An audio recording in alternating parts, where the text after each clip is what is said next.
Esto es la Franja de Gaza, una zona considerada como la prisión al aire libre más grande del mundo. En este vídeo te explicamos por qué la situación humanitaria en Gaza es dramática y cómo Israel ha bombardeado la zona de forma sistemática. Así es la Franja de Gaza. El territorio comprende 365 kilómetros cuadrados, 41 kilómetros de largo y 10 de ancho. Allí viven más de 2 millones de personas, siendo uno de los territorios más densamente poblados del mundo. Hay 5.500 habitantes por kilómetro cuadrado. En España somos unas 60 personas por kilómetro cuadrado, para que entiendan la diferencia.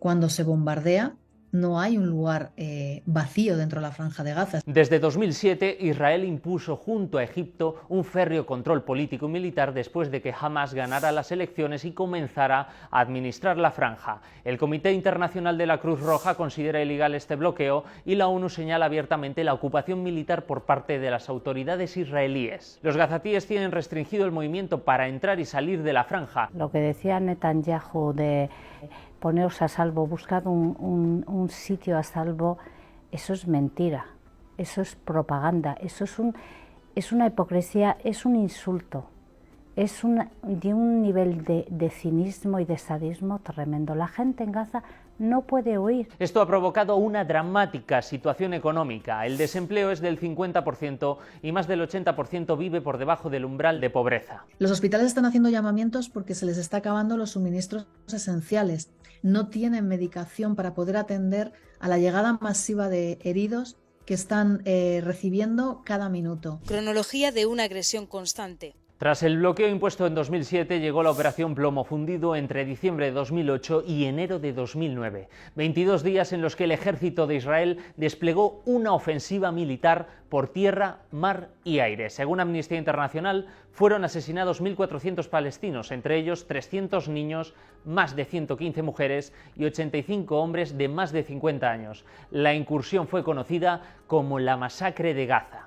En 2010 se produjo el ataque a la Flotilla de la Libertad. Israel realizó una operación contra 6 barcos con 750 personas que querían romper el bloqueo de Gaza y llevar ayuda humanitaria. 9 activistas y un periodista murieron.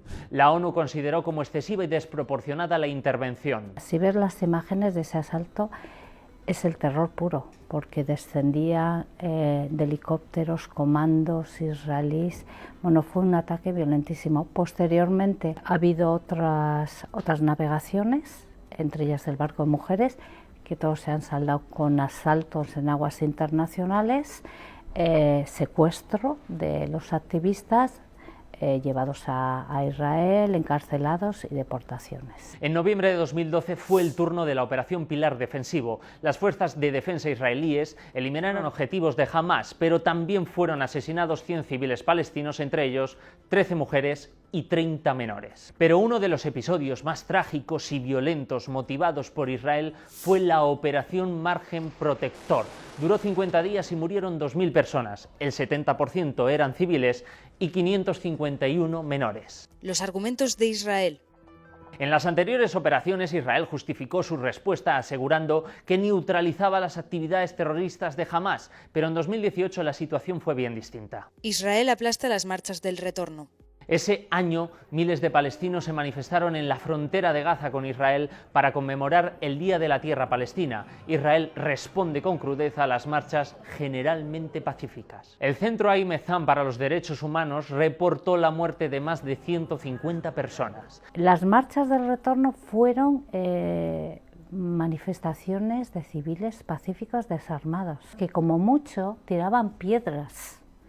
Y se había apostado el ejército israelí en una colina que hay en el paso de Retz. Ahí había apostado soldados de élite, tiradores de élite contra la población. Y mataron un montón de personas durante todos los viernes que duró esa marcha. Desde entonces ha seguido habiendo picos de violencia. No obstante, la venganza de Israel tras el ataque de Hamas supone que la población civil de Gaza, que vive totalmente asediada, sea la mayor víctima del conflicto. Todo esto ocurre con el último movimiento de Egipto, que ha cerrado el cruce de Rafah tras ser bombardeado por Israel. El papel de Egipto pues es cómplice. Egipto desde el primer momento se ha aliado con Israel. Por ese paso Egipto no permite que salga gente que necesita tratamientos fuera de la franja, porque no hay esas posibilidades como tratamientos de cáncer u otras enfermedades. Este es uno de los pasos fronterizos por el que pueden huir los palestinos y que no depende de Israel.